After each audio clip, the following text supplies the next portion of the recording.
My deep appreciation of theater history was instilled in me by Tom Empey, a college mentor to me and hundreds, if not thousands of others. While teaching Greek theater terms, he would grab the fabric of his slacks and say, "You see these pants? Euripides, Eumenides," making light of content that could be considered rather dry and stuffy while still maintaining respect for the art, which is what I want to do with this podcast. For each episode, I invite a guest from the many paths my theater career has taken me down. I give my guests no idea what we'll be talking about, but they know we're going to find an outrageous story about theater history and perhaps get a better understanding about why we're still doing it after all these years. So, welcome to Euripides Eumenides, and I am your host, Aaron Odom. Apocalypse, I said, why you want to show up now? Just when the heart of my life was getting good. I'll give you one more chance. Walk on out of the door, yeah.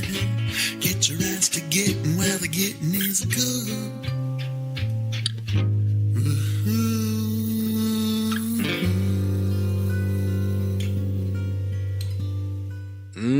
Good morrow, Eumenidites, or Godine, whichever it may be for you. This is Aaron Odom from Trident Theater, bringing you another episode of Euripides Eumenides, a theater history podcast. If it sounds like my voice is tired, Eumenidites, that's because it is. I'm in production week for my annual production of the Rocky Horror Picture Show. This is the 5th year in a row that Trident's done something with it, and it is an absolute banger. But, as production week usually goes, it goes along with a lot of lost sleep and a lot of deadlines that need to be met. So, yes, I'm tired, but that doesn't mean I'm going to leave you hanging. In fact, I have something pretty special for you in this episode, my listeners. This is a follow-up to my recent episode titled Raggedy Ann the Musical Adventure. If you haven't listened to that, I would highly recommend doing so before you dive into this one, but it's not entirely necessary. I'll give you just a small overview so you can have some sort of frame of reference. In 1986, after years of development in the US and abroad, a Broadway musical was launched based on the characters from the Raggedy Ann series of books and toys. While it had been celebrating a great deal of success up until then, the Broadway run ended after only 3 days and 5 performances total due to several factors, which we'll discuss on this episode. The Broadway version of the play was never published and more or less vanished into relative obscurity. Near the end of my research, however, I discovered a small group of young theater artists who call themselves RARE, R-A-R-E, which stands for Raggedy Ann Revival Effort.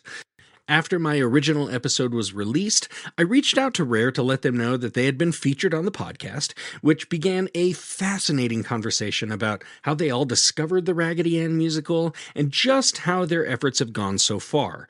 We all seem to agree that this show is worth believing in and has an appeal that has the potential to enrich a larger audience than just the children who it was marketed to.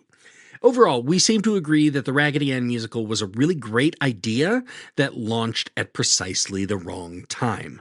In any case, eventually I invited Rare to be guests on this program, and the results are what you will hear right now. So without further ado, here is episode 11 of season 2, Rag Dolly, a special interview with Rare.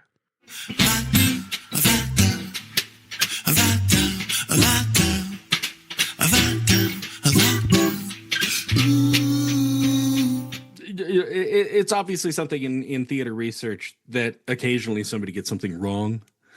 And as I'm talking with you right now, I'm realizing, like, you know, all the research you can pull together with stuff online and reading and books and reviews and everything, I got something not glaringly wrong, but it's still incorrect in the timeline. Notion, what was this thing that was 1,000% wrong that I got? Saying that the media uproar, the parent complaints about the show not being appropriate for kids or having like really dark themes happened after the 1984 production, which was William Gibson's script. In an episode, you said that it had happened after the 1983 production, which was Timothy Mason's script, which was the one that was fully just child-friendly and pretty fluffy. And so it was after that first version of Gibson's script, the much darker one, the one that ended up going to Broadway. that had that response. That had that response. Okay. All right. That makes sense. Yeah. The lighter, floofier where people are like, okay, circus stuff, huh? Okay. But yeah. Yeah. The William Gibson one, I can see a parent going, wow, this is dark. I don't know if you've heard, I've spoken about it on the show before, but I used to do a lot of work with high school kids, like after school programs and stuff. And one year I was really racking my brain and we finally came up with Romeo and Juliet. I'd never directed Shakespeare before. I was kind of nervous. How do I get kids to do this? And it had its successes and its, places for improvement. But the kids really liked it. The audiences really liked it. But then it was done for a high school. And I remember speaking with one of the principals afterwards who, look, I had to keep the joke in. It's impossible. The nurse comes to tell Mercutio and everything. Juliet's ready to meet Romeo. And she asks what time it is. And Mercutio says the line, but my lady, I believe it is upon the prick of noon. And she, by that phrase, gets really, I'll say, excited, and then exits very excitedly. And I'm like, well, what about that line? And I'm like, I gotta have him do it. So my Mercutio extends an arm up like he's looking at his watch, and he is kneeling, or he's squatting. And he says, well, my lady, but it is upon the prick of noon. And he points in a general direction of the watch, which is also where his crotch might be. And the nurse gets excited and leaves. And I and the audience loved it. They're like, oh my God, he's such a scamp. He's such a rascal. I talked to the principal afterwards and she's like, I didn't realize that Romeo and Juliet was so X-rated. And I'm like, okay, so one, you haven't read it, and two, it is required reading for your freshmen, and you are welcome. Yeah, it is. Yes. And I took out most of the dirty stuff, so don't even with me on Romeo and Juliet being X-rated. Anyway, okay, so fine, 1983. I didn't find fluffy circus stuff. Anyway, so I'm talking with the co-artistic directors of RARE, the Raggedy Ann Revival Effort, and you are also co-writers on the script that you're kind of like Frankenstein and his creature trying to assemble out of parts of dead shows. So who I'm talking with today are McKenna Rose. Hi, McKenna. Hi. Good to talk to you. Presley Ellison. How are you doing, Presley? I'm good today. Good. Gwyneth Gaunt. Hi, Gwyneth. Hello. And Notion, just Notion. That works for me. Just Notion. Stage name. That's great. And so one by one, I'm going to go by you again. And just tell me kind of like what your current theater practice is and any kind of stuff you're working on right now. So we'll start with McKenna. McKenna Rose, what are you working on? This is really my thing. I don't have any theater experience unless you count our recent stage reading in February. Oh, okay. But I did see that one of your, I don't know if it's, it seems like a side gig, is is it that you create custom Raggedy Ann dolls? Is that what it is? Yes, I create Raggedy Anns and Andys for my Etsy shop.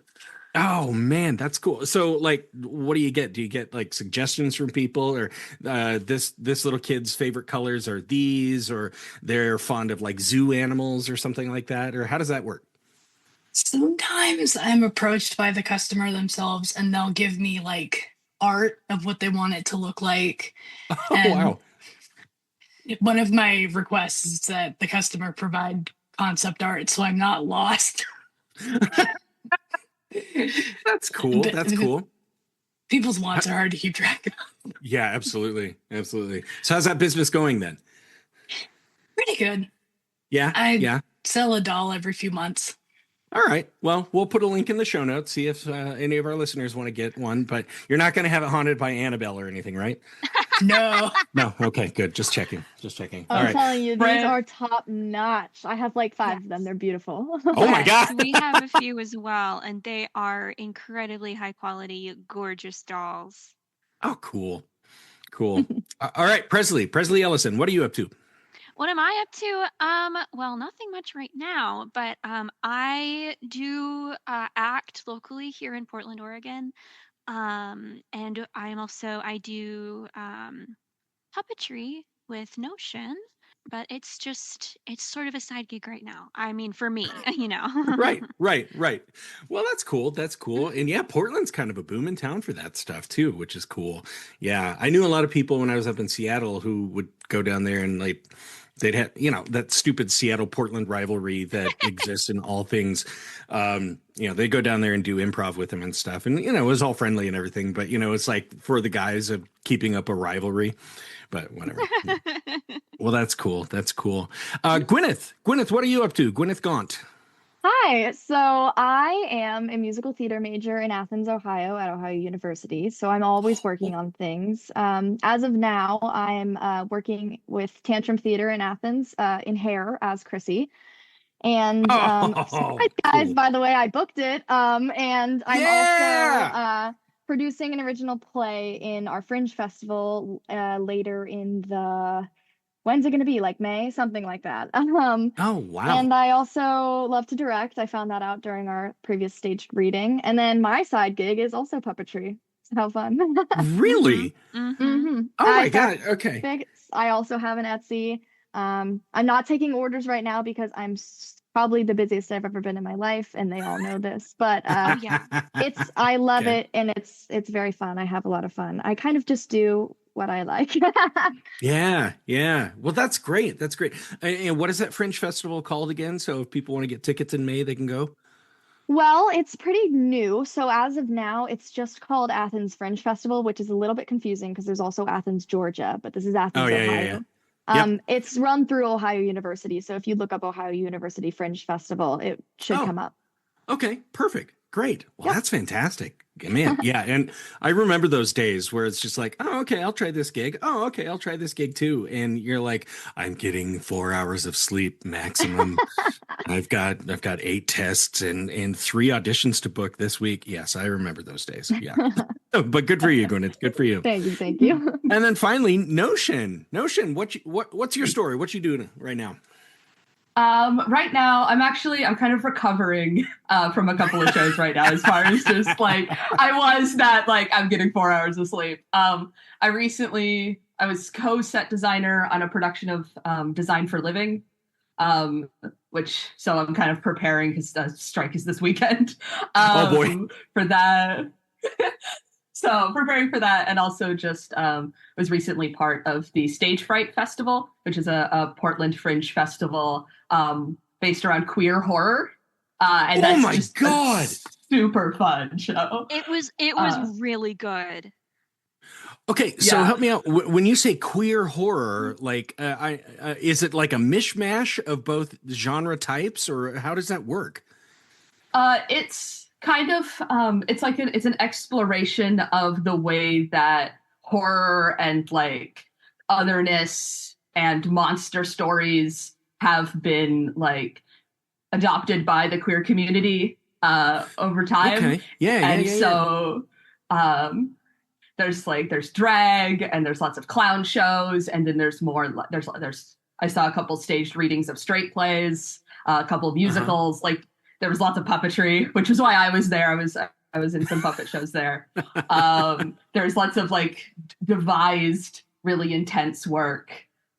Just sort of a celebration of the community of the Halloween season, and as well as like how like historically these stories have been used and told by the queer community when we weren't allowed to be quite as open.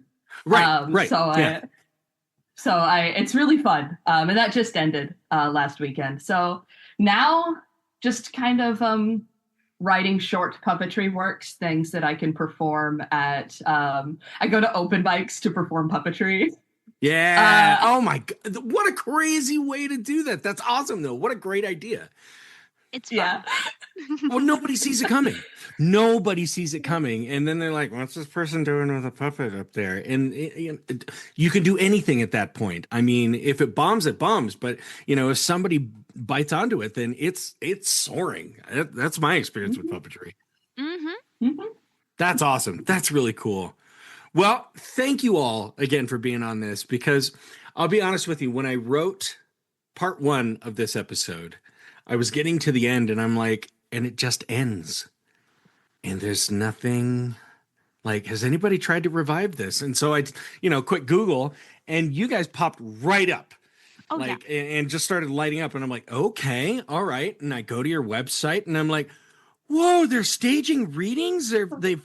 They've found recordings. They're putting things together that haven't previously been published. What is going on? And so, yeah, I put that at the end of my episode as kind of like there is a ship sailing. Yeah. We Who really knows where appreciate it's gonna that. go. Yeah. Right. Yeah, we really, really do. So I'm just so glad to have you all on here, because I know you have put a lot more hours and passion into this project than I have. I just put out an episode and I'm like, isn't that a crazy story? But it's so fun to be able to talk to people who have been like, boots on the ground in this situation. So I guess I'm going to ask you just a few questions, and feel free, anybody just pop in here. How did Rare start? This is my time to shine. It All is. right. Boom. Okay, Gwyneth, tell me. We are just post-COVID. I am online learning. It is the worst. Oh, So the 1977 Raggedy Ann and Andy movie had kind of been trending. You know how people were looking for something cutesy during COVID to just kind of watch and be attached to. And so I had watched that. It had popped up in my YouTube recommendation, of course, when I was slacking off on classwork, but we don't need to talk about that part. no, And it was just playing in the background, obviously. of course, of course. And so while I was still slacking off, then a video popped up by Colin Looks Back talking about this mysterious lost musical that uses some songs from the movie that no one has seen footage of. There is like one very Mhm. terrible Broadway audio that someone found. We don't have a script and it's a nightmare. And something about that whole story just really piqued my interest. And immediately I exited out of my class Zoom and I looked up anything I could find on the show. And of course, I found nothing. So I Right. set up a Discord server and a Tumblr, and I started inviting people. Actually, Presley was the first person I invited, and Yeah. So was the first member. I was the first member of the Discord server. I was the first member of the Raggedy Ann Revival Effort, other than Gwen. Yes. Yeah. So I had discovered the show a little bit earlier than that, like 2018, 2019, because I'm a little bit of an animation nerd. So I was looking through, Oh, okay. going through the cinematography of Richard Williams, and he was the director Oh. of the Raggedy Ann 1977 film. God, his stuff is just exquisite. Like It really is. I'm no Yeah. expert on it, but I was watching it and I'm just like, how do you get pen and paper to do that? He's a Yeah. wizard. Yeah. But I had watched it in high school, and I was like, oh, this is cute, and then I didn't watch it again after that. But as I was doing research on the movie, the musical popped up, and I was Mhm. like, oh, I like musicals. Let me look into this. And I found some of the songs, like the demo recordings, on Tumblr, because someone I followed on Tumblr for a different reason was also into the show. Okay. And they were one of the first people to be archiving things. Other than, we'll Oh. mention some other names later, but Mhm. they were one of the first people to start archiving things. That's Frankie. Shout out to Frankie. Shout Hey, out Frankie. Frankie. Yeah. But so this was about like 2019-ish, I want to say, 2018, 2019. And I went, this is really cool. I want to learn everything about this. And Yeah. there was nothing. and but I kept it like in the back of my mind. and Mhm. I ended up finding a review of the Broadway production on Internet Ooh. Archive, Oh, I want to and talk about that. I clipped just the bit that had footage of the show and Mhm. uploaded it to my YouTube. Okay. And I think that's how Gwen found me. Yes, that is how I found you. I was like, someone has the know-how to find things from this show. And at this point, I was like 15 years old. This was just a kind of a pipe dream. But somehow by the end of the week, we had like over 100 people in this server, We had quite all a Oh, looking few. for the whoa. same show. Yeah. And so I was like, this really means something to people. And then in the course of like not even a full year, I'd found footage of the show, which I thought was only Act One in was it the New York Public Library? No, it was the New York I State always do that. Archives. New York State Hmm. Archives, I always mix them up. Listed under Women in Dance, and it said Raggedy Ann Act One. So I was like, hey, can I have this? And they were like, you need to pay money and we'll ship you a thumb drive. And it was a whole thing. It was a VHS. They had to digitize it. But the point is, eventually, Oh my we got God. it physically sent to us, and we realized it was the full show. It was the first recording of opening night on their first draft of the Gibson show. Was it in opening night? SEPA. I believe so. It was opening weekend at least. Let me check. Yeah. I don't think actually. it was opening night, but it was definite. I mean, it was It was- early in the run. Yeah. But still, very yeah, close right to around it. there. That's yeah. Oh my God. And I finally sat down and I watched the show. I was on vacation. I was in Hilton Head and I was laying on my bed and I was like, oh my God. And that's when it kind of hit me. I was like, this show is like, it needs some help, but it's like the most sincere piece of musical theater I think I've ever witnessed. And I really yes. locked in. Yeah, and so that recording is the one that's available on YouTube right now. That's the 1984 SEPA production In Mhm. Albany, Yeah. not Broadway. in Albany. That is not the Broadway production. People get this wrong all the time. Not Ah. you, but you know, Great. so That's yeah. two. No. I'm just- people confuse the different productions, which is Oh, fair. which It is confusing. easy to do when you're searching from 40 years of history. Yeah. Oh yeah, but that And one I think- that one was before Broadway. Yes. Yeah. And I think the Yeah. thing that solidifies this as like the revival effort for me is we started recobbling all the versions of the script together that we felt would best convey the metaphors and the story and Gibson's intention for the show. And eventually one day we were like, what if we just try to put this back up? So my mom's a lawyer, thank God. Boom. I had tried to contact the Gibson estate through Concord Theatricals previously because the Miracle Worker's up there. And I'd successfully contacted Joe Raposo, who's the son of, or not Joe Raposo, No. Nick Raposo, who's the Nick son of Joe Raposo. Raposo. That's what I meant to say. Okay. But I couldn't find the Gibson's contact until my mom had emailed Concord with her fancy lawyer signature, and that got us somewhere. So now we are like officially authorized to produce revivals of this show. Yeah. And hopefully No that will kidding. mean workshops at the moment. We can't accept payment, but we're on our long-term goal, and the estates at the moment are currently totally on board with this, is to produce a large-scale revival and then hopefully have the show be licensable through Concord Theatricals. Right. Yeah. Oh, wow. Yeah, I'd like to, before we Yeah, move go on ahead. too much into Yes. what the like current workshop and licensing looks like, I would like to go back a little bit. I'd like to talk about some of the earlier stuff. Yes. Okay, My no, story of yeah. discovering the show is not interesting because it's like the same as Gwen's, just 2 months later. Yeah. But I want to talk about a little other history and then give Mac a chance as well. Sure. Give McKenna Yes. a chance. The first people to post about this show online were two archivists, Garrett Gilchrist and Vinnie Bertol. Okay. Garrett is known as the Thief and the Cobbler recobbled cut guy. So like, if you've researched enough Richard Williams stuff. Okay. So Thief and the right. Cobbler. Right. Richard Yeah, Williams. okay. Garrett is the main like person archiving and like restoring that. So restoring, yeah. So he was aware of this, and then Vinny, lots of like musical theater archivist, had some experience like from like the Carrie fandom, and also fell in love with this show as well.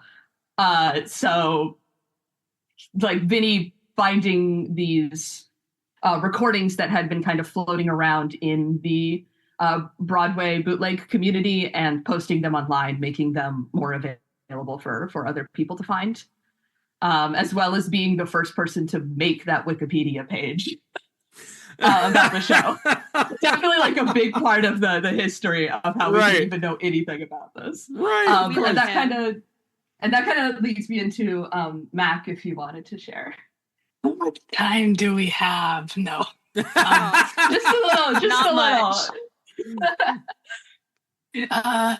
So I am there's probably the one that's been obsessed with the show the longest of our whole group. I discovered the show right after Vinnie Ratoll had posted the demo tracks to YouTube, so like 2013. So I was a child. Wow. Okay. And I listened to it over and over and over again. I was like, someone needs to put this back. And then I was like, well, maybe cast members can help me. And that led into a rabbit hole of years later contacting original cast members and researching and doing a lot of things with like white pages. But I don't remember if I approached Gwen or if Gwen approached me, but I joined the Discord and basically the rest was history. Oh, what was really funny is that we knew who you were before you joined. She had been posting about it like for so long. She had a blog dedicated to it. Like she was a little baby when she got interested in this kind of stuff. So every single time, with the limited knowledge that was out there about the musical, her stuff used to be right up there with Vinnie Ratoll's stuff in the demos and the single Broadway audio, just because she was one of the few people who even knew about it, you know? Mm-hmm. So that's how we knew. I think I might have reached out to you, but maybe Ivy might have given you your contact. Oh my gosh, Ivy that might have been it. About yes. You. So Ivy Austin played Raggedy Ann and has been talking to Mac since she got in contact with her when she was a little girl, and I think that's beautiful. Oh my word! I think I was in high school. We've been going back and forth for like 8 years at this point, I think. Right. And so I had gotten Ivy's email, and we'd been talking about possibly reviving the show. And Ivy gave me Mac's email. I totally remember this. That's crazy. So yeah, that's the story of how Mac got involved. Oh my word! Well, okay, taking that story, I'm fascinated by this because, look, I just did the episode on Bat Boy, the musical. Yes. Okay, love it. And everybody I talk to about Bat Boy is like, really? And then I'm like, here, listen to this. And they're like, really? Yeah, okay, I'm in. I'm like, that musical is so ridiculously campy and good at the same time. And the music is exceptional. And I'm like, it's something about that piece of art just grabbing a hold of you somehow. And you're just like, this speaks to me on a level that I can't quite articulate. That, yeah, Mac, you had the experience. You listen to the stuff and you're like, this is good enough for everybody to know.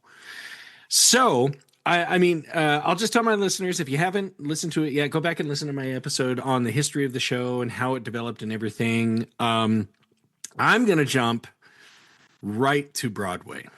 Okay. Now, sounds good. Now we went, the show went through a few workshops, as shows do. They have some workshops here and there, and then they go test it at an audience here and there. I mean, I was living up in Seattle when I think, oh my God, what was it? I can't remember.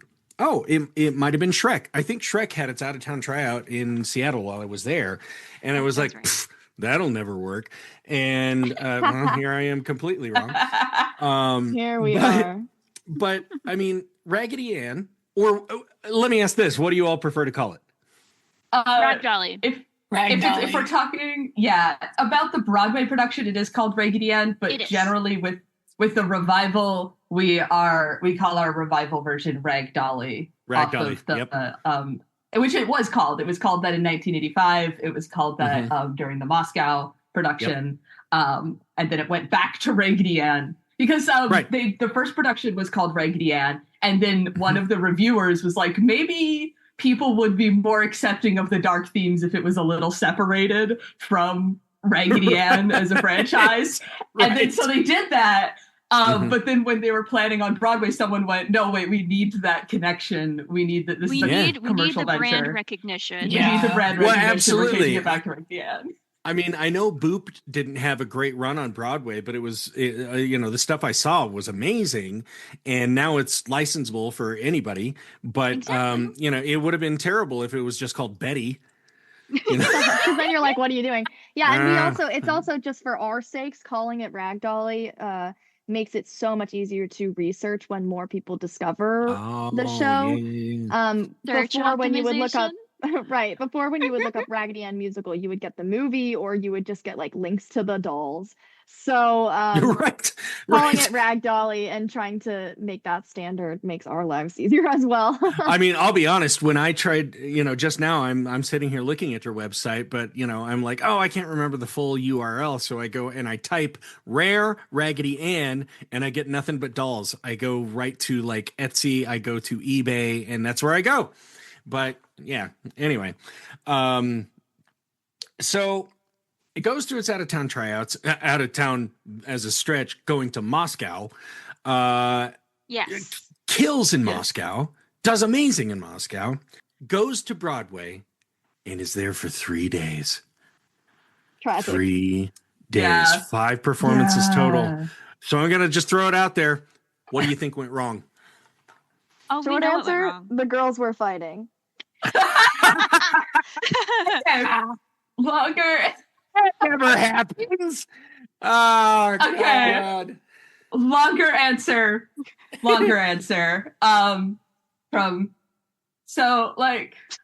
She's Open up flipping your pages in a notes. notebook.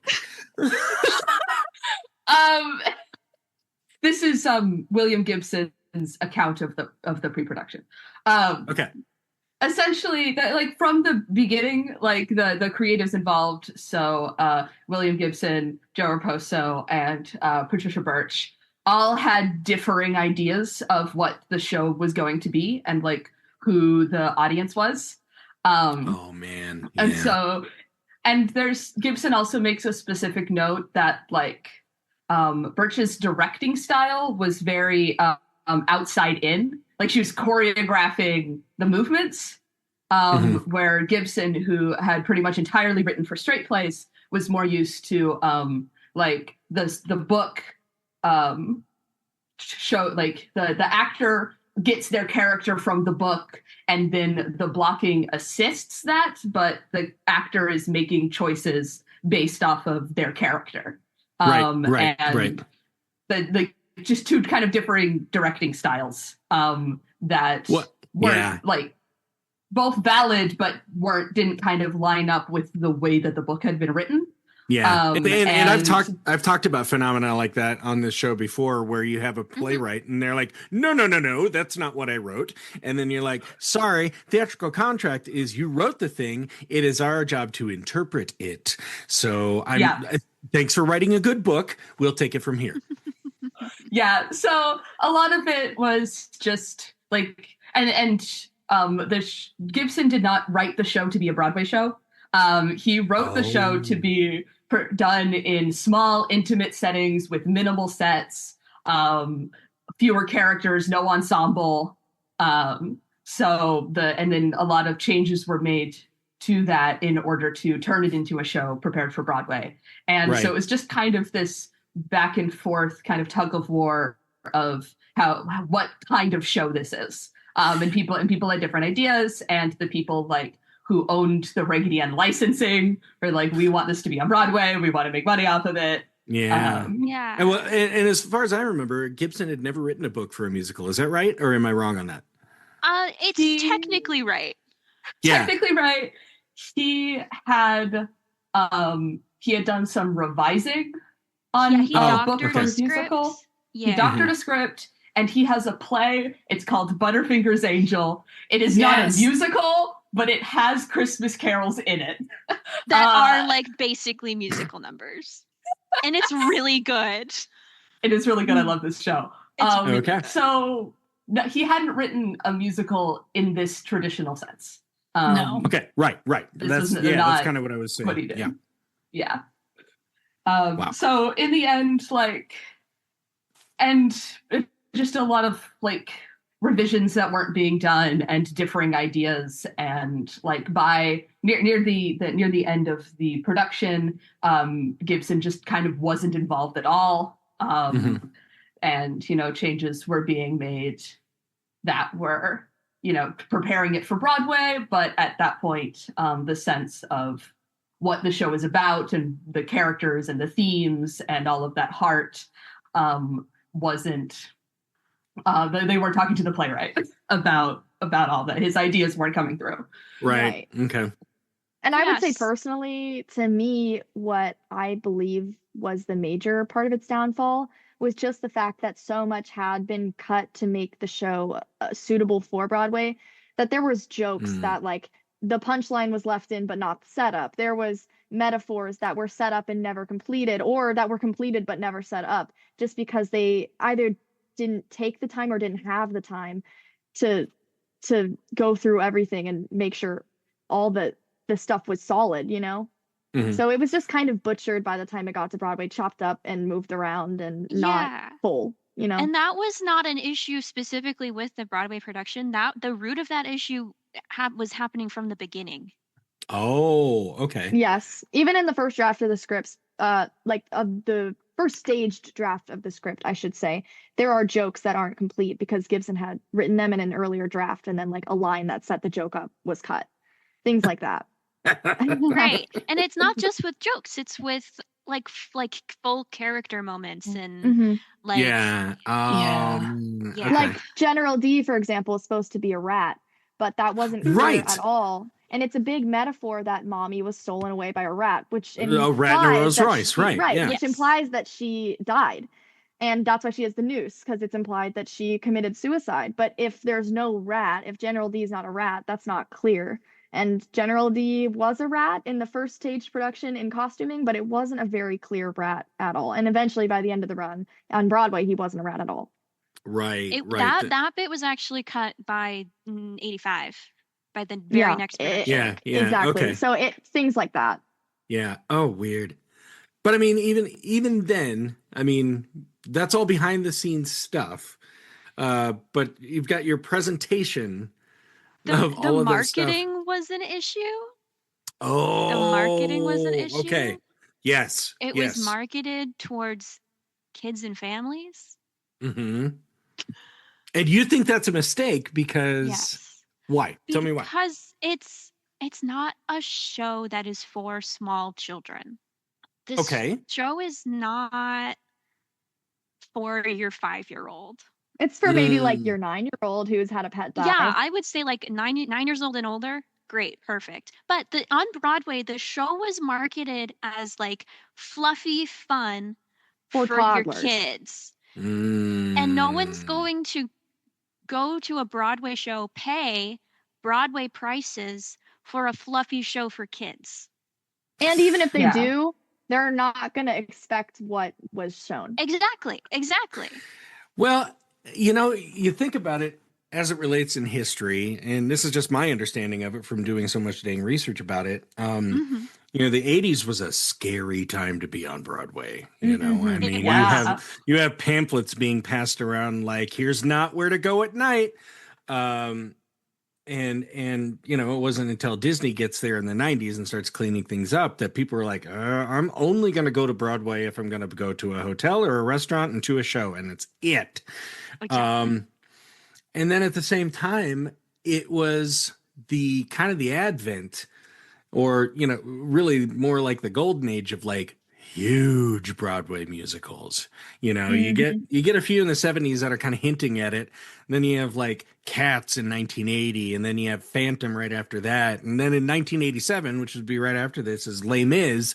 And so you've got these gigantic shows that last forever. Yes. And there are so many little ones that come and go because they're just Yeah. an alternative to those big ones, you know? Well, and Raggedy Ann Um, tried to be that big with all the It spectacle did. and stuff. It Yes. just didn't work out. Yes. It didn't Yeah, work I because the also- show was not conducive to it. Also, say your thing. I know what you're going to say. Also Notions say my thing. really holding their peace here. Okay. The actor who played General D in the Broadway production of Raggedy Ann, Leo Burmester, is Yep. Thénardier in the Broadway Les Mis. Yeah. Original. So selection. like Raggedy Ann closed, and he's right into casting and rehearsals to be in one of the biggest shows of the time. Yeah. I mean, another one I can think of like that is Patrick Page, who, you know, Right. I mean, has been on Broadway forever. He's been in everything, and everybody's like, oh, that guy from Hades Town? You're like, No, yeah. he was in Spider-Man Turn Off the he was Dark. a Spider-Man!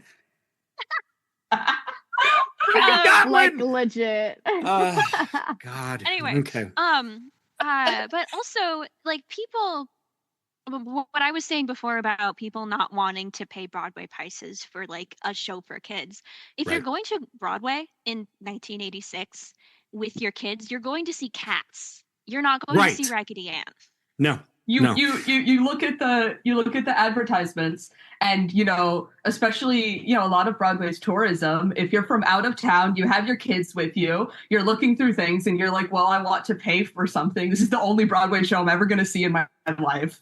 Mhm. Am I going to pay for my kids to see Raggedy Ann, you know, like whatever $100-something a ticket, or Yeah. are we going to go see Cats or whatever else was running at the time that felt family appropriate, Right. but the adults knew that the show was good. And if you're, you know, if you live in New York and you're a theater person, the kind of person who like does Yeah. rush tickets for almost every single show, you're also Right. not going to see Raggedy Ann. No. It's Right. like, why would I go see a kid's show? That's pretty stupid. Yeah. Yeah.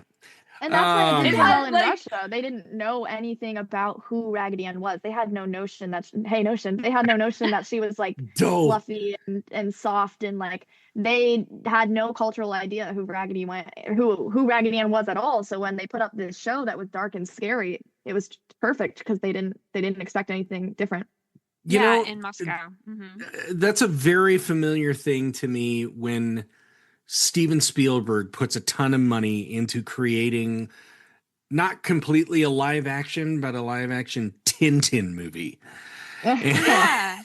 Yeah, I mean, right now you're like, oh yeah, that did happen. Yeah, It did. it happened, and it was like really baiting on that nostalgia towards something that is a product from, you know, like 90 years ago. That you've got people who might remember it, and these are also the people that you have to hide their keys from them. So yeah, you've got a Raggedy Ann product and a label that has been out there forever, but I think, and Mac, you might be able to talk about this a little bit more, especially with kind of like your side gig. You know, my mother talks about it in terms of, I had Raggedy Ann and Andy stuff in my nursery. Okay. Mhm. And I was My out of mother that. did too. Yeah. And I'm out of that nursery by the time I'm 3, 4, maybe. So, I mean, it's comforting stuff to little guys, even though now it's, you know, it's the same thing as clowns. Like, you either love them or you are terrified of them.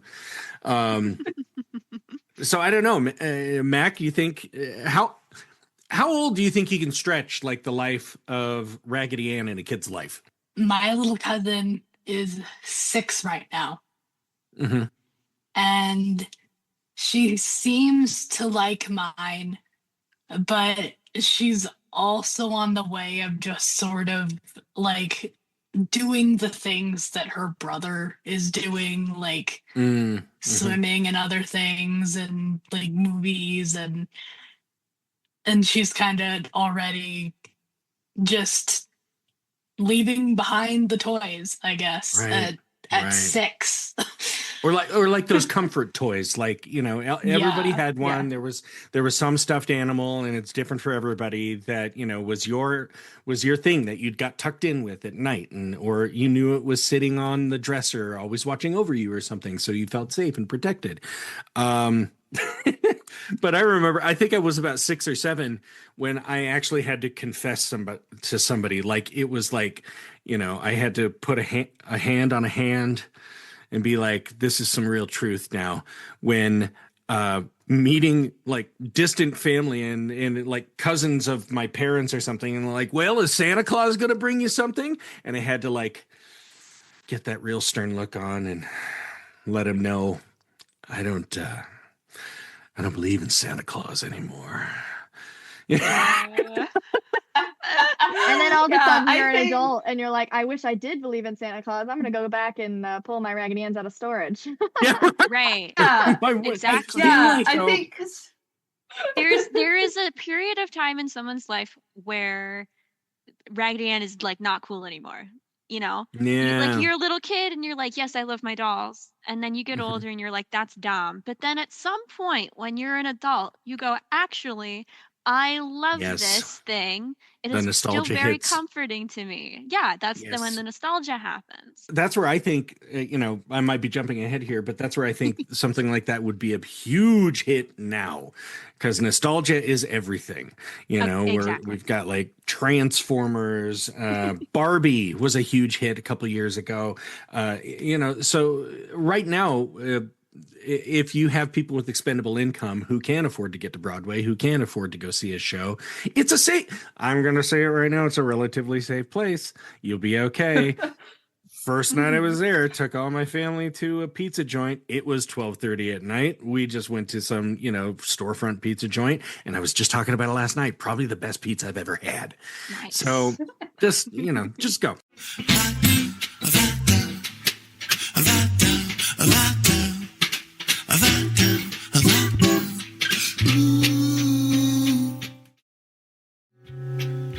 So perhaps it was a lapse in understanding its audience and trying to market to an audience that was almost scared to be on Broadway unless it was absolutely necessary. But coming up, we find out what really might have put the final nail in the Broadway coffin for the Raggedy Ann musical. Plus, I have a lot more coming up about what Rare is doing now. But speaking of Rare, and I'll bring it up later, but if you want to reach out to them and see how you can help, email them at the Raggedy Ann Revival Effort at gmail.com. Again, that's the Raggedy Ann Revival Effort at gmail.com. But speaking of Rare, let's get back to them and the rest of this episode.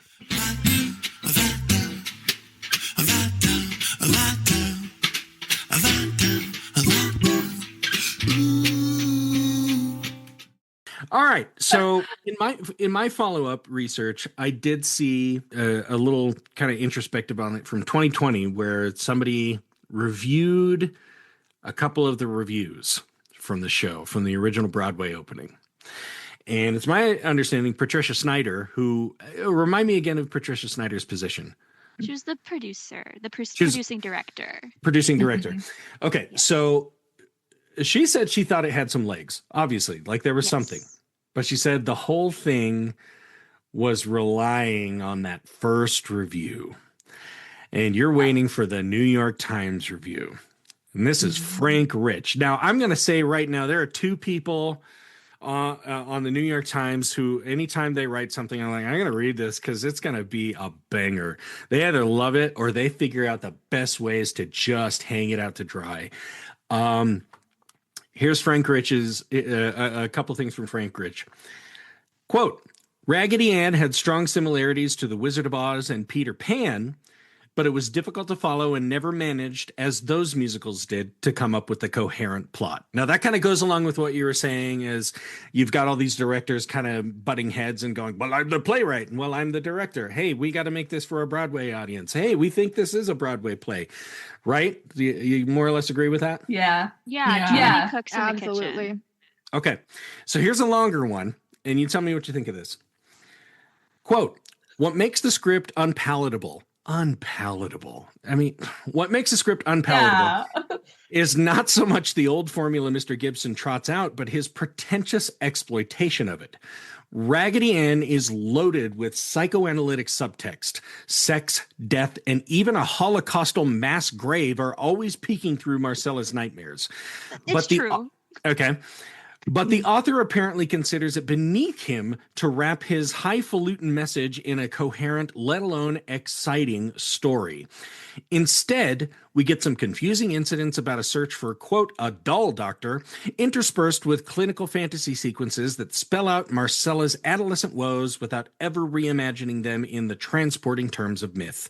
The inert results, by turns incomprehensible and depressing, suggest what might have happened if L. Frank Baum had undergone Jungian analysis, or if a playwright decided to dramatize a Bruno Bettelheim exegesis, I don't know if I pronounced that right, of a fairy tale rather than the tale itself. I'm obsessed with this review. I'm Obsessed. Frank Rich is a hater. But he's paid to be. He's a professional hater. Yeah. So, and it's like I don't entirely disagree with him. No, either, I don't. But that's why we're doing what we're doing. We're fixing it. Okay, go ahead. So, no worries. Yeah, like I generally agree with that. Except that like our take is, the deeper like psychological aspects and more intense aspects are the point.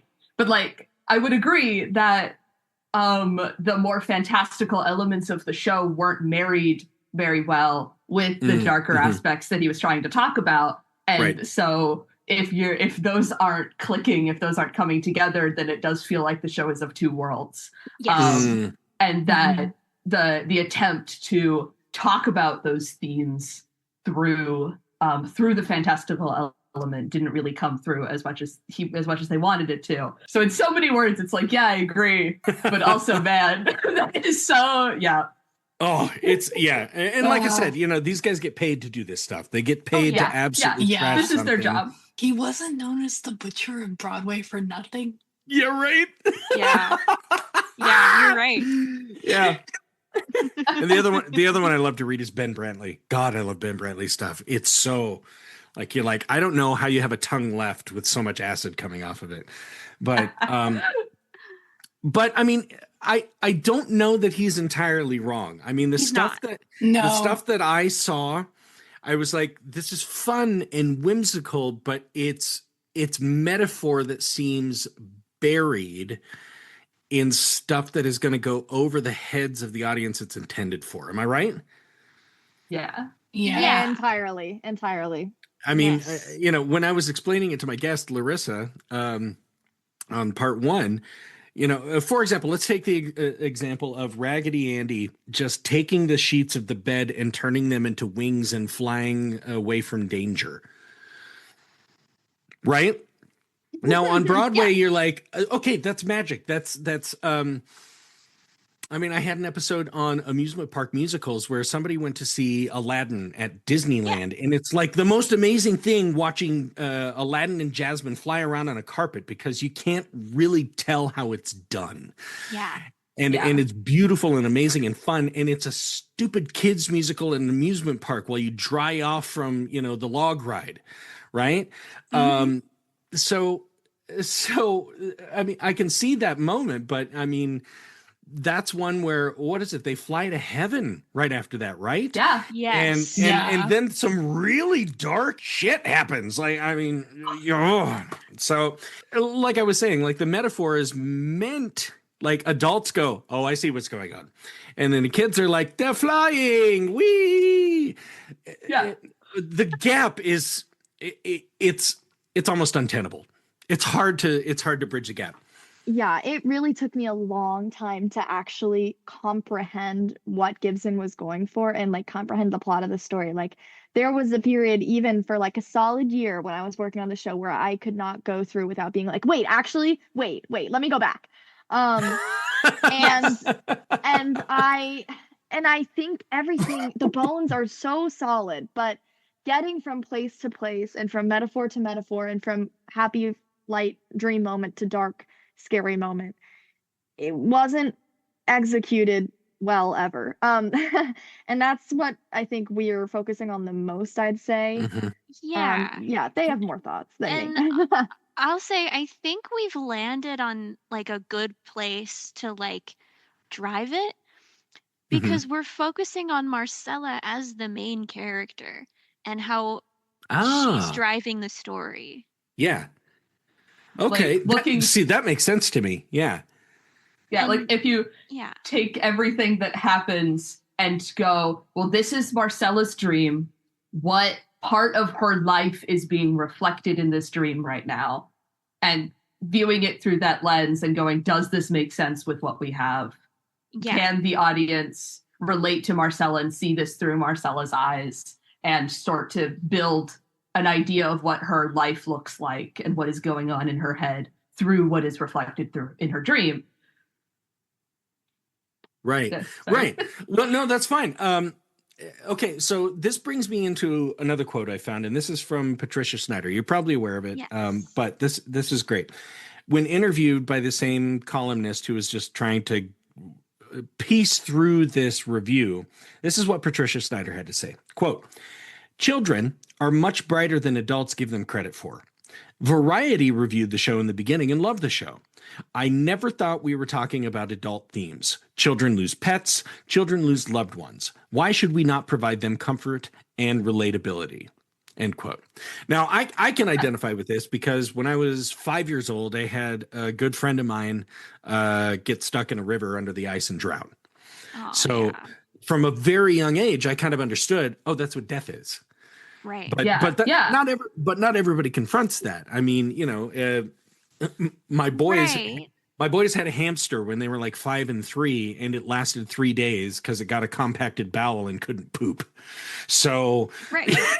like a few days Those after, dang hamsters. you're like, I can't tell him like it couldn't take a crap. And like, well, it just couldn't. You couldn't survive here, and Yeah. and they were just bereft. Yeah. Like, I mean, it's hard stuff. Kids experience loss Yeah. as much as we don't want them to, and as much as we want to believe that they don't. Kids experience loss in many ways. Yeah. Oh my I gosh. think a lot of the William Gibson, his father died, I think when Gibson was like 20, 19 or 20. And his mother didn't die until he was already in his 50s. But both his father and his mother had chronic illnesses the entire time. And so even if it wasn't like there were constant scares, there were constant trips to the hospital. And you can feel, I think, in this show, death as not just an immediate thing that happens. Death is not just this is this one moment. But it's everything leading up to that moment. And it's everything after that moment. It's this always haunting present. before. And it's just that presence that comes in and out of our lives. And yeah, kids experience all of that. I also had experience with family members with chronic illnesses since I was little. Seeing this show, and even if it's not super directly about that, it does sort of relate to this sense of Marcella is aware of death, is aware of her pet's death, is aware of her mother's supposed death. And when she tries to talk about her grief and her feelings to her father goes, well, you don't need to worry about that. Just stay happy. Don't be sad. Oh, that's my gonna make God. things worse. Just be happy. And I was raised in the era of iPads. I was a little baby with access to the internet. I knew there were wars. I knew people were dying all the time. And I didn't know what that meant. And I couldn't comprehend that. And I didn't experience personal loss, but I've always grown up with this sense of death is everywhere all the time, all around me. And I can't do anything about it. And I never had a conversation with my parents about it because I didn't need to. And I think this show kind of shows us what happens when the world introduces you to death before anyone else has the chance to. It really eats away at you. It's really funny that you it's not funny, but it's funny that you're bringing this up, because that's one of the things that I've always been they started with the death of the canary. That's just kick me in the gut before I even start. Okay, great. Fine, and the dog. And the dog. The dog. He's important too. The dog.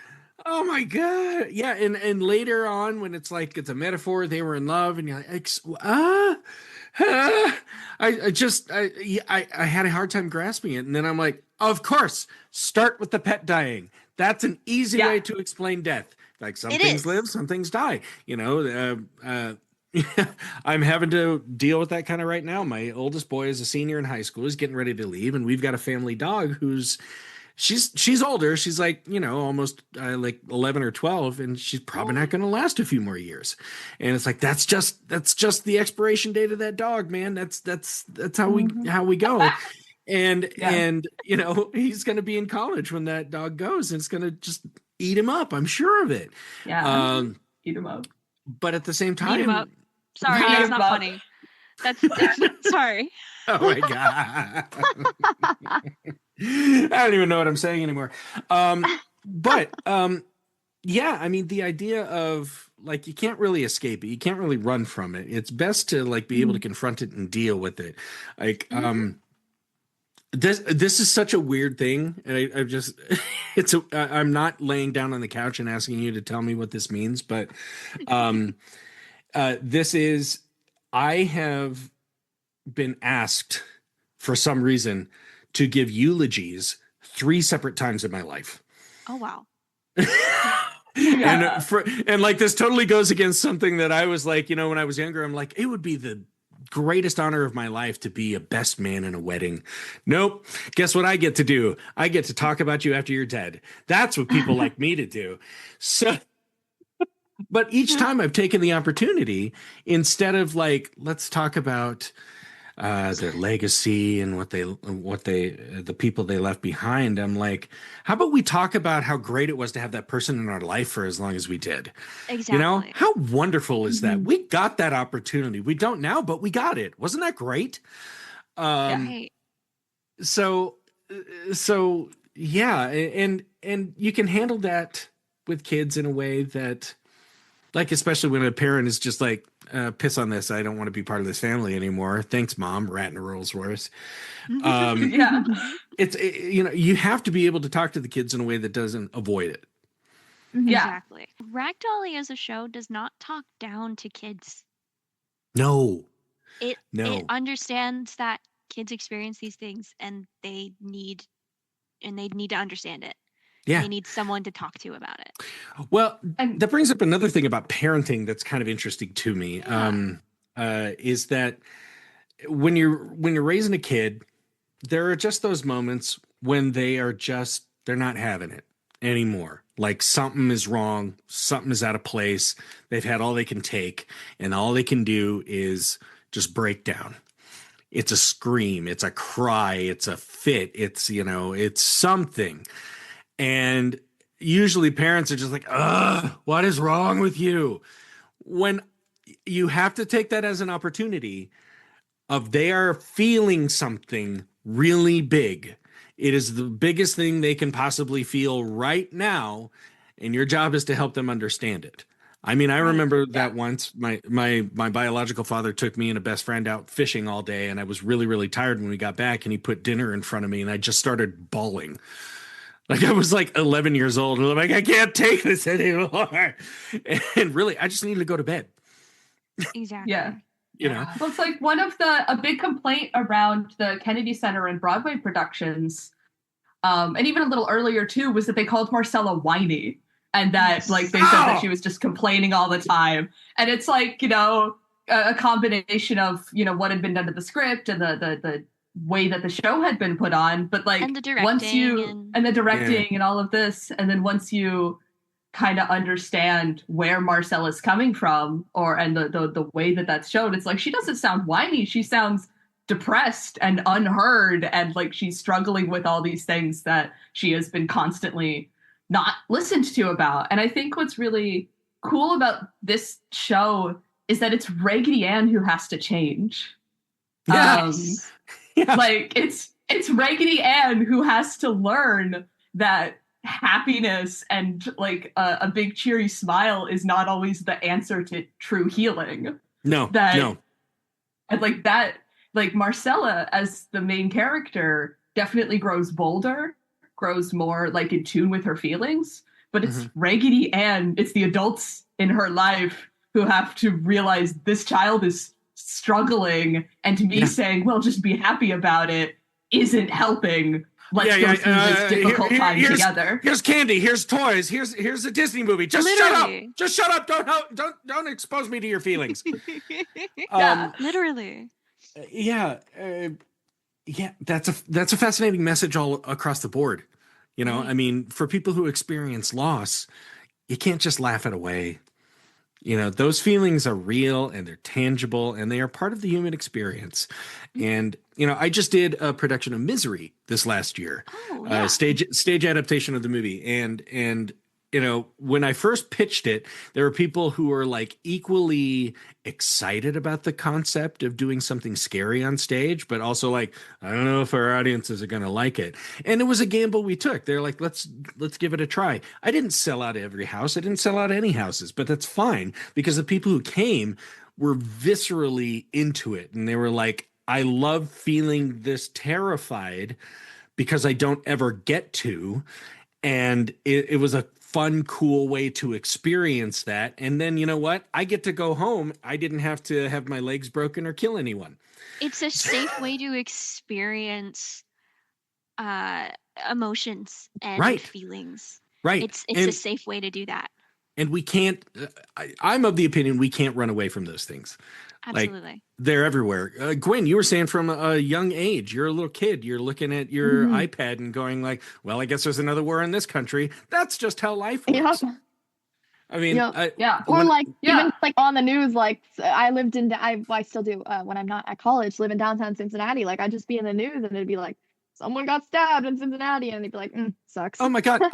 We were just at a football game last night, both my kids playing the pep band, and the announcer comes over and they're like, quarterback shot a bullet into his partner. And we're like, do you say that today to high school students? Do you really say that today? What is wrong with you?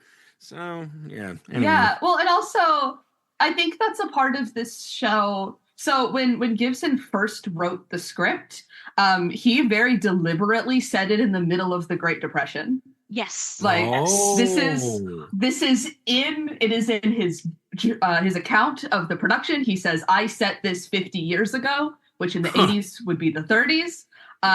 There is there's comments in the stage directions. It says that they live in a tipsy shack along the Hudson River. No kidding. Which, like, Hooverville. This was they're very in Hooverville. I was just about to say that. Hooverville. There is this setup, and as well as like these themes of war. This is right after World War One. World War II is starting to ramp up. This is the world that Marcella, that theater Marcella, the musical Marcella, is living in, and she is living in a shack. She is living in the middle of the Great Depression. Her father has no money. This is more than just this recent personal loss. It is this general sense of, I don't know what the way forward looks like. I don't know how this is what's going to come out of this. And even in the 30s, a kid would be listening to the radio. A kid would be hearing adults talk. Reading headlines, hearing people shouting out headlines if you're in the city. So this extra layer. And Gibson, William Gibson graduated from college in the middle of the Great Depression. Yeah. I think this is I'm going to go out and get me a job. Yeah, exactly. Like, and he reflects on this. And I think that's part of why, it's coming back as well, is that, the young people, we're the four of us are still young people, are growing up during a recession, being unable to not be aware of all of this stuff. Yeah, and even in a time of political turmoil. Okay. Yeah. See, that's a great place to transition, because this is why, after I listened to this, I was like, oh my God, this would kill today. This would kill today. I think it would. Maybe not on a huge commercial Broadway stage, but it could. Okay, here's just my suggestion, and then I'm going to ask the question. You take this and put this in a post-COVID world, where it's like, hey, we just ended the conflict in Afghanistan. How long were we there? 20 years. Okay, we've had a president be elected twice in non-consecutive terms. Okay. Um, I got my master's degree, and the best I can do is a $17.50 an hour job. Yeah. And on top of that, you still have people getting sick and dying, and pets are still dying. And this is a perfect time. This is a perfect time. So I Yes. guess my question is, it sounds like you've gotten permission to rewrite this thing. Yes. And not necessarily for directly a commercial gain, but for just the purposes of let's see where this thing can go. So where's the project now? What's the status? I will say my piece and then I think I have to leave. So Okay, sounds good. Right. So we are currently in legal talks with the Gibson and the Raposo estates. We have permission to authorize workshops done through our company, which means that anyone can produce a workshop. They just have to work directly with us. They can't accept payment. But the intention of these workshops should be to continue to develop the script. We love interpretations of the show that are unusual. We love if someone has an idea for like, hey, I think this part of the script isn't working. Do you mind if we workshop that and try to figure something else out in our show?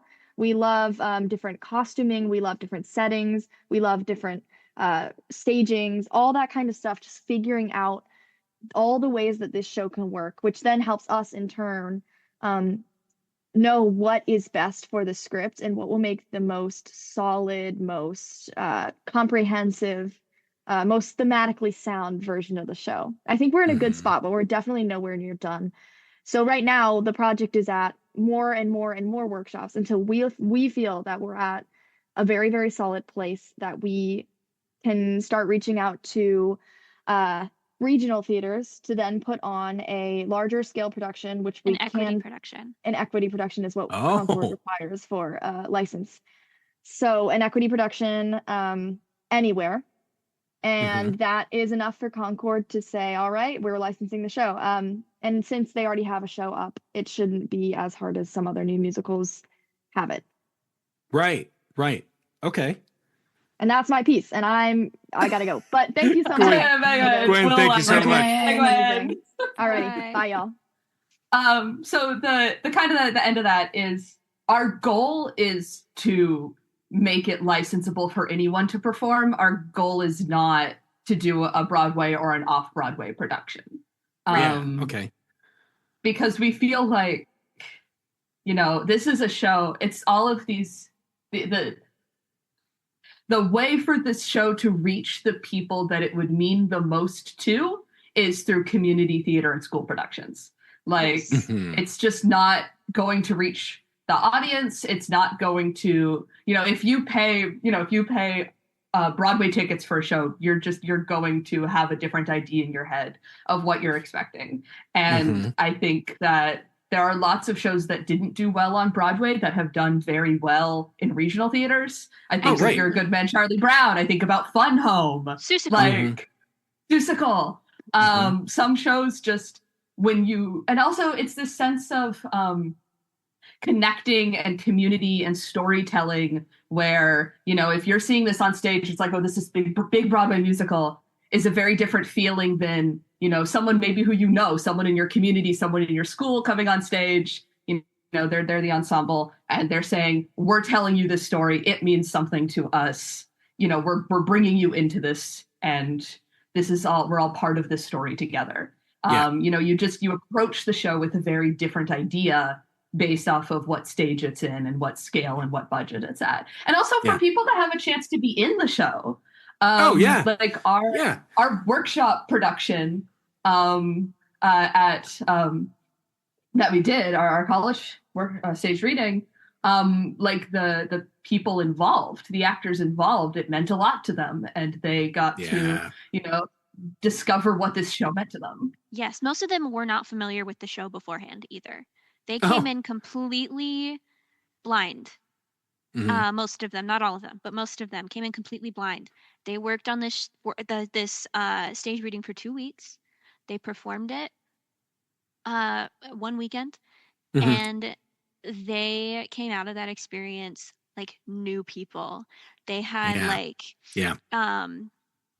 very deep connections with their characters and with the story. Apparently at the first rehearsal, the first reading, people were sobbing at the end of it. Yeah. The first table read. The first Yeah. table Table read. read. Yeah. Yeah. This is what I'm saying. Like, even from that, the little experience I've had with seeing full produced numbers and everything, I'm like, this has some wheels. It really has some wheels, and it can really touch some people in a lot of different ways. I mean, the woman who walks beside me, Andra, her favorite movie is The Wizard of Oz, and I love that story, but it has been done. It has been done. We'll compare it to whatever Peter Pan. I've also talked about Peter Pan. How many Peter Pans have we seen? Peter and the Starcatcher got some dust off of it. That's fine, but we don't have a lot of fairy tale type stuff that we can produce on Broadway anymore. Right. I mean, you can do Into the Woods, and that just that brings up a whole slew of issues.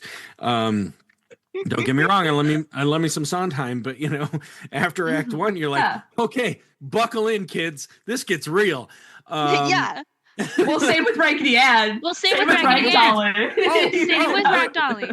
I don't think they hold back at all in Rag Dolly. I think from the very outset, you're like, okay, what we're going to do is give this kid some really shitty circumstances and then watch this person go into a fever dream and see what happens. And that person deals with it in their way, in their own psychological processes, which you go into this fever dream where even your doll is having a breakdown. Exactly.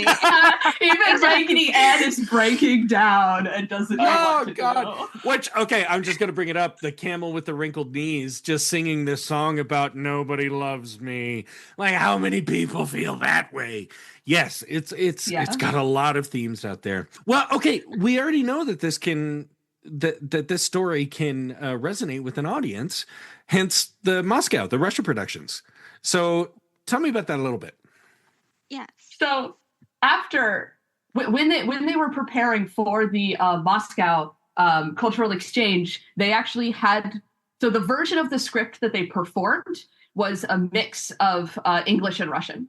It was not fully translated. It was a combination. They actually had a full version of the script that was entirely in Russian, which had been planned to be licensed in the Soviet Union at the time. And when that script made it into the public at that time, and the music never did, because it was never officially licensed, but the script essentially got leaked somehow. This full Russian translation of the script, and it is still being performed today. Right. Yeah, that's what I'm going to say. It is still being performed today. We have, I think, the earliest one. What we know to be the earliest one is like 1992. But I'm sure it was out. People were doing it before then. That's just the first one that we have documented. We have a specific date for. Yeah. And as these things go, like, kids are doing stuff from it. They're finding it out. They'll do it on the playground. They'll add it to their daily play routine. And that's amazing. The show is just, it's still done. It's still done. We have my favorite theater. There's one theater. It's called the Theater of Rains. They did their first production in 2002. It was the first production that theater put on was Rag Dolly. And they did it every year up until this year. They have done a production of Rag Dolly every single year, maybe not 2020, I don't remember, but they have done this yearly as part of their repertoire. No kidding. I actually have some quotes from reviews of Russian productions saying that it is a very popular show, that it has won awards at local theater festivals. They're we have found at least 100 of these, and that's just the ones that we are able to search from our American corner of the internet. Right. Oh, wow. This show, we know this show works because it is working. And the thing is, that version of the show does not have the music. So they write new music. Oh, it's a straight play. Yeah, okay. It doesn't even have the music. So they write new music, or they include existing pieces of music, or they do it without music. Right. And because the show isn't licensed, there is no rule about whether editing. There's no one to keep it. So sometimes you'll see productions that are 40 minutes long Yeah. because they've just cut it down so much. And Yes. you'll see productions on like huge regional theaters, or you'll see them done by schools with like 9-year-olds. And and the thing is, this has also kind of affected the way we look at the show, because a lot of these productions they're black box theaters, they're minimal sets, they're minimal costumes. Right. Okay. And this is the place where the show has worked. It has worked seeing it in a really small space, in a really intimate space, where it was like just enough sets to get an idea of the location, just enough costumes to know who everybody is. And like, that is where this show has thrived for 40 years. People are still performing this. Like, our production is not the first production of this show in 40 years. No, it is the first American. Yeah. It's the first show fully in English. It's the first show fully with all of the music intact. But it is not the first production of this show since the Broadway, which is, we want to make that clear. Oh, right. Yeah. I mean, okay. Well, speaking of that, like, how can my listeners help? How can my listeners get this out there? What can we do to help grow the movement here? Spread the word is the main thing. And spread the word. Second thing, if you are involved with a theater, contact us. Yeah. Because we are doing workshops. If you want to do a workshop, contact us. Yeah. Yeah. And they can get a hold of you at the Instagram page? Email us. Email It is the Raggedy Ann Revival Effort at Gmail. The Raggedy Ann Revival Effort at gmail.com. Okay. And perfect. Like, we have our website. I mean, you linked that in the first half as well. We have our website that is all of the backstory and information. And like, reach out to us. You just want, even if people just want to talk more about it, want to learn more about it, our email is open. Definitely, always. But just getting the word out, being excited about it, just talking to other people who are involved with theater about it, and slowly, because I think a lot of like doing workshops, if paying attention to our social media when we announce that workshops are happening, going to see them, and just being vocal about it, so we can to help convince future investors as well, like, this show flopped 40 years ago, who cares about it? We can say, look at these people who are talking about it, who have given their response to these workshops and to what we're doing. These people are excited. Show that people are excited about it. Yeah, and it, I think we're at a time right now where most producers are trying to figure it out. I mean, Hamilton's been on Broadway 10 years now, and I've seen Broadway take some big swings in the last 10 years as well. Some things they took off, some things fell hard. And I mean, I have one regret, not really a regret. I mean, I'm still glad I saw the show. It was very funny. The Prom. I saw The Prom in its original run on Broadway, and right across the street was Hadestown. And I'm like, I could have gone to see the original cast. I could have seen Reeve Gardner, but it was okay. It was kind of cool because I got to talk to, we did a talk back afterwards, and then here's Christopher Sieber, who's in Death Becomes Her right now. And like, they stick around, they do stuff. But I mean, I think we're still in a period where people are taking chances on stuff. And if there is some momentum behind a show and some producer with, good investors and, a smart sense about marketing, I'll say that, if they have all that working for them, I think this could be something. I really do.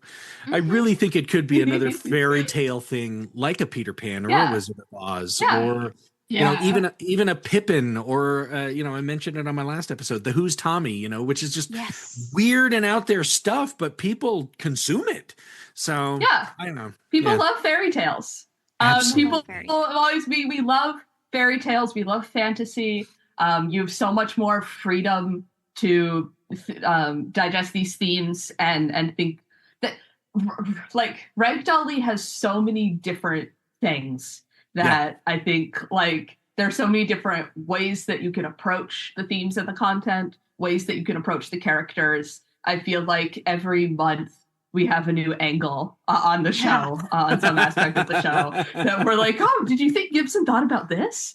And I think that, like, because it's a fairy tale, because it's fantastical, and you're able to have more space to say, this is the literal part of it, this is what happens, and people can take their individual, like, what they individually get from that and how that individually connects to them and their read on what is happening, because the show is less literal in a lot of ways. Right. Yes. And on a practical side, for people who are just looking to do something that will please an audience, I mean, this is a show that, I think Broadway got to a point within the last few years where they're like, okay, we hit a pinnacle. Not everybody can do this.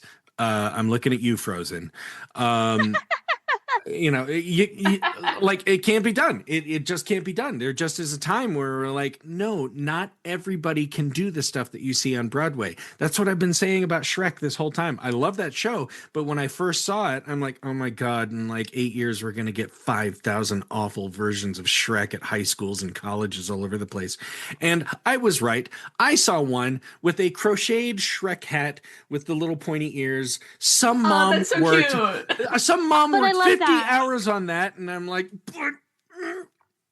that's adorable. But It's adorable. So cute. So, but it's not the show, and it's not. But I You lose mean, something. a rag dolly doesn't necessarily have to have all the whistles and bells. No, it doesn't. It is No, based it on doesn't. imagination. So yeah. Also, it doesn't even need to be like, you don't need to use the iconography of Raggedy Yeah. Ann. And Yeah. we know that because of the Russian and Slavic productions. They don't Mhm. have Raggedy Ann as like this cultural character. They don't know who she is. Right. We can reinvent So- it in a way. Exactly. Air quotes. Yeah. Okay. So, yeah. All right. And Well, sometimes the costume looks completely different, and it's Yeah. no longer connected to this history. You're just like, this is a new story about making a rag doll, and the Yeah. show stands on its own. a Raggedy Andy is into hip hop now for some reason. I don't know why, but it works. He's a cowboy. He's a He's a cowboy. There's a lot of productions where he's a cowboy, and it's very funny. Okay. Being from Wyoming, I'm like, I kind of balk at that because I never was part of the cowboy tradition. But- All right. So, last words on Rag Dolly before we go. Oh, last words. I don't know. We've said it. These are We've all of said my it. words. I have lots of words. Go, You could go Yeah. on get involved. forever, but Get we don't involved. have forever. Get involved. Yeah. Pick it up. Get Let's involved. Yeah. If any of this sounds interesting to you, go to our website. As like, if you just want to like like you said, like, it is, as much as we have tried to like sort of sort all of the information about this show, the easiest way is to go to our website and just go down the list of links and say, I'm going to watch this video, I'm going to read this article.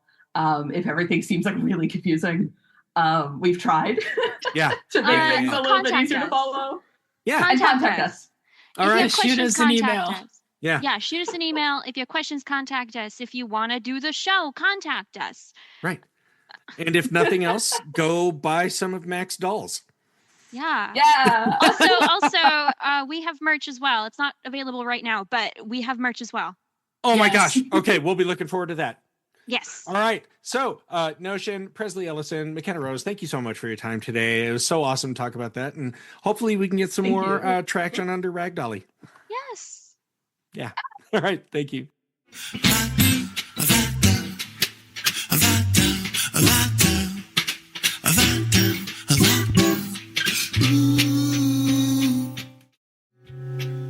Just think of it, Eumenidites. You could be a part of a revival of a show that, according to myself and a few more absolutely faithful believers, needs to be told again, particularly when its message is so pertinent. Again, if you'd like to reach out to Rare to find out how to get involved, please write them an email at the Raggedy Ann Revival Effort at gmail.com. Again, that's the Raggedy Ann Revival Effort at gmail.com. Plus, I'd like to thank Rare for allowing me to interview them about their project. And hopefully we can give Raggedy Ann another chance in the sun. But for now, I'll sign off. This has been another episode of Euripides Eumenides, a theater history podcast. I have been your host, Aaron Odom. Another episode will be in your ears in a fortnight, and I will see you at intermission. That